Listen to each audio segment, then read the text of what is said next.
India's number 1 varicose veins hospitals ఐబీసీను సంప్రదించండి. మీ నొప్పి లేని ప్రయాణాన్ని ప్రారంభించండి.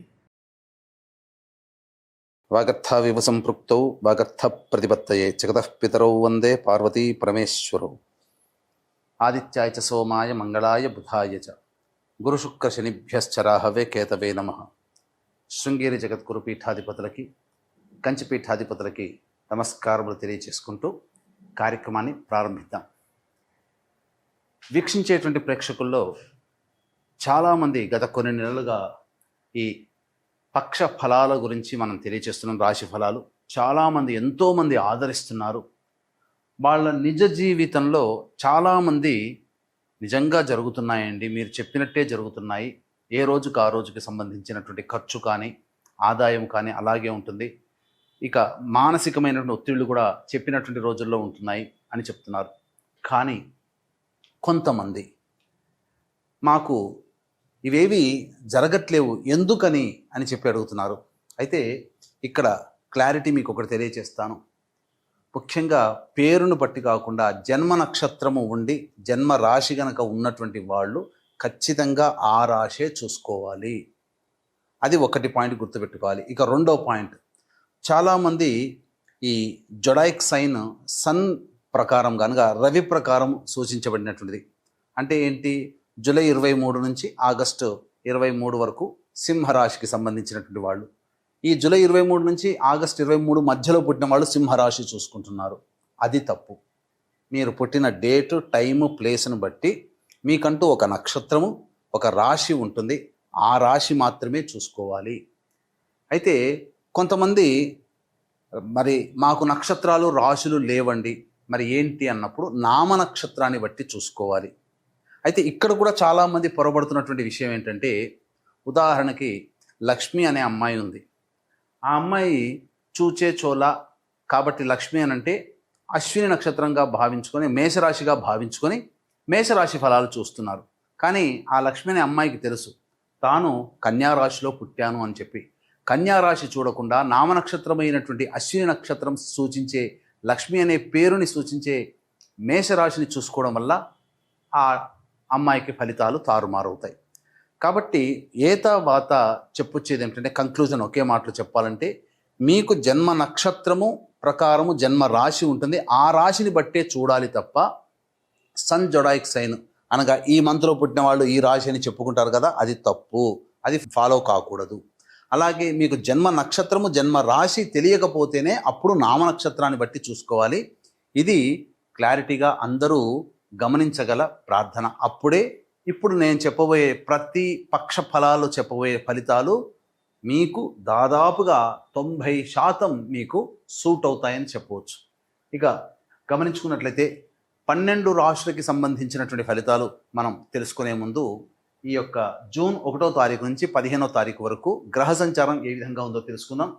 యాజ్ యూజువల్గా శని మీనరాశిలో, రాహు కుంభరాశిలో, కేతు సింహరాశిలో, అలాగే శుక్రుడు మేషరాశిలో మరియు వృషభ రాశిలో రవి సంచారము, 6వ తారీఖు వరకు బుధుడు వృషభ రాశిలో, 7వ తారీఖు నుంచి బుధుడు మిథున రాశిలో, అలాగే గురువు మిథున రాశిలో, కుజుడు 6వ తారీఖు వరకు కర్కాటక రాశిలో, తదనంతరం 7వ తారీఖు నుంచి కుజుడు సింహరాశిలో మరియు కేతు కూడా సింహరాశిలోనే సంచారం చేస్తున్నాడు. కాబట్టి దీన్ని బట్టి ఫలితాలు ఆయా రాశుల వారికి ఏ విధంగా ఉండబోతుందో మనం తెలుసుకునే ప్రయత్నం చేద్దాం. ద్వాదశ రాశులలో భాగంగా 4వదైనటువంటి కర్కాటక రాశిలో జన్మించినటువంటి వారికి జూన్ 1వ తారీఖు రోజున 15వ తారీఖు రోజు వరకు ఏ విధంగా ఉండబోతుందో క్లుప్తంగా తెలియచేసుకుందాం. రాశిలోనే 6వ తారీఖు వరకు కుజుని యొక్క సంచార ప్రభావం. ఈ కారణం చేత మీరు మొండితనంతో ఎక్కువగా ఉంటారని చెప్పవచ్చు.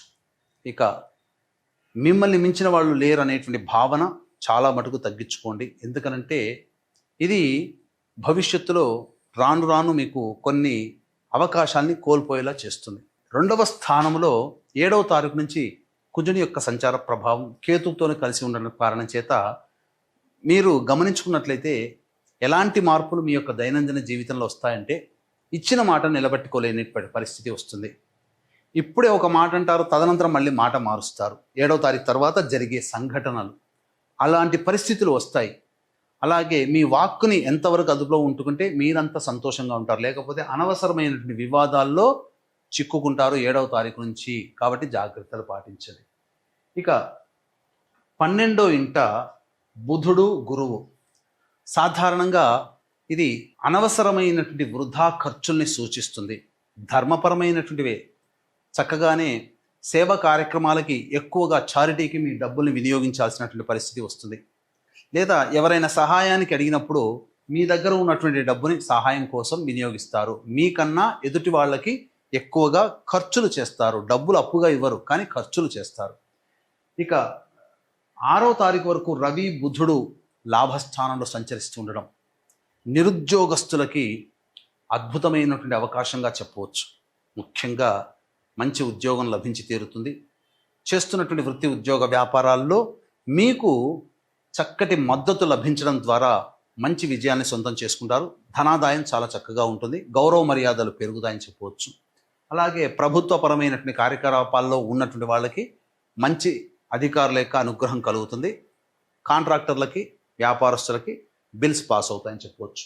ఇక శుక్రుడు 10వ స్థానంలో ఉండడమే ఇది ప్రధానంగా కొంత దోషం.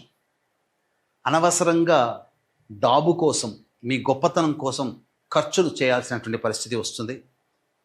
అందరిలో మీరు గొప్ప అనిపించుకోవడం కోసం కొన్ని బాధ్యతల్ని నెత్తిన వేసుకోవాల్సిన పరిస్థితి మీకు గోచరమవుతుంది. విలువైనటువంటి ఆభరణాలు కొనుగోలు చేయడం ద్వారా డబ్బుల్ని తగలేసుకుంటారు. అన్నిటికంటే మించి స్త్రీలతో కొంత వాగ్వివాదాలు జరుగుతాయి. కాబట్టి జాగ్రత్తలు పాటించండి. మీ కీర్తి ప్రతిష్టలకి దెబ్బ కలిగే విధంగా కొన్ని పనులు ఏర్పడతాయి. 9వ స్థానంలో శని సంచారము, ఇది కాస్త ఇబ్బందికర పరిస్థితులు. విదేశీయానం, విదేశీ విద్యకు సంబంధించి ప్రయత్నాల్లో కాస్త ఇబ్బందులు అనేటువంటివి ఉంటాయి. 8వ రాహువు మీకు అనుకూలంగా ఉండడు. ఆరోగ్యం పట్ల శ్రద్ధ వహించాలి. ప్రతిదీ కూడాను కొన్ని సందర్భాలు ఎలా ఉంటుందనంటే, ఏదో అనారోగ్యం అకస్మాత్తుగా వస్తుంది, కొంతకాలం వేధిస్తుంది, మళ్ళీ మాయమైపోతుంది. ఎందుకు వస్తుంది, ఎందుకు తగ్గుతుందో తెలియదు, కానీ దానివల్ల అనారోగ్య సమస్యలు కొంత శరీరం బాధపడాల్సి వస్తుంది. తర్వాత ఇవి ఈ యొక్క 15వ తారీఖు వరకు కర్కాటక రాశి వారికి సాధారణంగా జరిగేటువంటి సంఘటనలు. ఈ యొక్క కర్కాటక రాశిలో జన్మించినటువంటి స్త్రీలు పరాభవాలని ఎదుర్కోవాల్సినటువంటి పరిస్థితి వస్తుంది. అనవసరమైనటువంటి వివాదాల్లో తలదూర్చడం ద్వారా లేనిపోని సమస్యల్ని కొని తెచ్చుకుంటారు. మరీ ముఖ్యంగా సంతానం కోసం ఎదురు చూసేటువంటి మహిళలు 7వ తారీఖు నుంచి జాగ్రత్తలు పాటించాలి.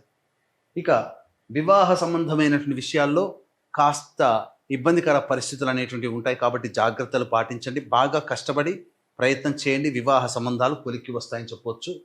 మరీ ముఖ్యంగా ఈ రాశిలో జన్మించినటువంటి మహిళలు జాగ్రత్తగా ఉండాల్సినటువంటి పరిస్థితి. అప్పటి వరకు మిమ్మల్ని గౌరవించినటువంటి వాళ్ళు మిమ్మల్ని కాస్త ఇబ్బందులు పాల్చేస్తారు. లేనిపోని అవమానాలు ఎదుర్కోవాల్సి వస్తుంది. గౌరవం పొందిన చోటే అవమానాలు పొందాల్సినటువంటి పరిస్థితి వస్తుంది. కుటుంబంలో మీ మాటకి విలువ ఉండదు. కాబట్టి తగ్గి ఉండే ప్రయత్నం చేస్తే చాలా మటుకు మంచిగా ఉంటుందని చెప్పవచ్చు.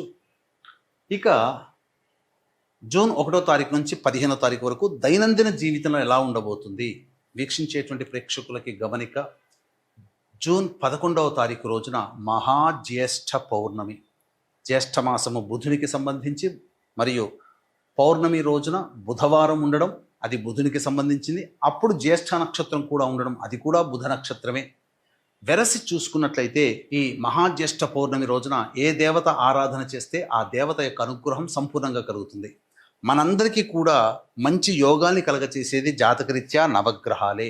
కావున నవగ్రహ సంపూర్ణ శాంతి మరియు జాతకరీత్యా సర్వదోష నివారణ పూజలు, హోమాలు అనేటువంటివి జరిపించి కరుంగలి మాలని మీకు అందివ్వడం జరుగుతుంది. అవకాశం ఉన్న వాళ్ళు కార్యక్రమ తదనంతరం కాంటాక్ట్ చేసి మీ గోత్రనామాలు నమోదు చేసుకోవచ్చు. ఇక 1వ తారీఖు రోజున పెండింగ్లో ఉన్నటువంటి పనులని పూర్తి చేసుకుంటారు. విందులు వినోదాల్లో పాల్గొంటారు. మిత్రుల కలయికతో ఆనందంగా గడుపుతారని చెప్పవచ్చు. 2, 3, 4 తారీఖుల్లో కుటుంబ సభ్యులతో వాగ్వివాదాలు చోటు చేసుకుంటాయి. మనస్సు ప్రశాంతంగా ఉండదు. అనవసరమైన ఖర్చులు మీకు ఎక్కువగా ఉంటాయి. 5, 6 తారీఖుల్లో సోదర సోదరీమణులతో ఇతర సహాయ సహకారాలతో పనులన్నీ పూర్తి చేసుకుంటారు. ఆనందకరమైన జీవితాన్ని పొందుతారు. మీ యొక్క పనులు ఇతరుల వలన సంపూర్ణంగా పూర్తి చేసుకుంటారు. అలాగే రాని బాకీలు వసూలవుతాయి, ఆనందకరంగా జీవిస్తారు. 7, 8, 9 తారీఖుల్లో తల్లిగారి ఆరోగ్యం పట్ల శ్రద్ధ వహించాలి. గృహ మరమ్మతులు, వాహన మరమ్మతులకు ఎక్కువగా ఖర్చులు అవుతాయి. అనవసరమైనటువంటి ఇబ్బందులు ఎదుర్కోవాల్సినటువంటి పరిస్థితి. గృహంలో ప్రశాంతత ఉండదు, చికాకులు ఎక్కువగా ఉంటాయి. 10, 11 తేదీల్లో మీ ఆరోగ్యం పట్ల శ్రద్ధ వహించాలి. వృధా కాలయాపన జరుగుతుంది. అలాగే ఏ పని యందు కూడాను శ్రద్ధ ఉండదు అని చెప్పవచ్చు. ఇక 12, 13, 14, 15 తేదీల్లో చక్కటి ఆదాయాన్ని సొంతం చేసుకుంటారు. కోల్పోయిన బంధుత్వాలు, ప్రేమలు, ఆప్యాయతలు, మిత్రులని మళ్ళీ తిరిగి పొందగలుగుతారు. అలాగే పొరపచ్చాలు ఇతరులతో ఉన్నటువంటివన్నీ సాల్వ్ చేసుకుంటారు, పరిష్కరించుకొని ఆనందకరంగా జీవిస్తారు. ధనాదాయం చాలా చక్కగా ఉంటుంది. అన్ని విధాలుగా విందులు వినోదాల్లో కుటుంబ సభ్యులతో ఆనందంగా గడుపుతారని చెప్పవచ్చు. తర్వాత చెప్పొచ్చేది ఏమిటంటే 2, 3, 4 తేదీల్లో అలాగే 10, 11 తేదీల్లో అనవసరమైనటువంటి ఖర్చులు అధికంగా ఉంటాయి కాబట్టి జాగ్రత్తలు పాటించండి. అలాగే మహా జ్యేష్ఠ పౌర్ణమి రోజున సంపూర్ణ నవగ్రహ శాంతి, సర్వదోష నివారణ పూజలు, హోమాలు అనేటివి జరిపించి శక్తిపాతం చేయబడినటువంటి కరుంగలి మాలను కూడా మీకు అందివ్వడం జరుగుతుంది. అవకాశం ఉన్న వాళ్ళు 11వ తారీఖు ఉదయం 9 గంటల లోపల మీ గోత్రనామాలు నమోదు చేసుకోండి. మరియు ఇప్పుడు చెప్పినటువంటివన్నీ కూడాను దైనందిన అనగా రోజువారీ కార్యకలాపాల్లో మీకు జరిగేటువంటివి. ఇప్పుడు చెప్పినటువంటి వాటికంటే ఇంకా విభిన్నంగా మీ యొక్క జీవితం ఉందంటే జన్మ జాతకంలో నడుస్తున్నటువంటి గ్రహ దశాంతర దశల యొక్క ప్రభావాలు. కావున దగ్గరలోని మంచి ఉపాసనాపరులైనటువంటి జ్యోతిషుల్ని సంప్రదించి వారి సలహాలు, సూచనలు కనుక పాటించినట్లయితే మరింత మెరుగైనటువంటి జీవితాన్ని పొందుతారని తెలియజేస్తూ సర్వం శ్రీ ఉమామహేశ్వర పరబ్రహ్మార్పణమస్తు.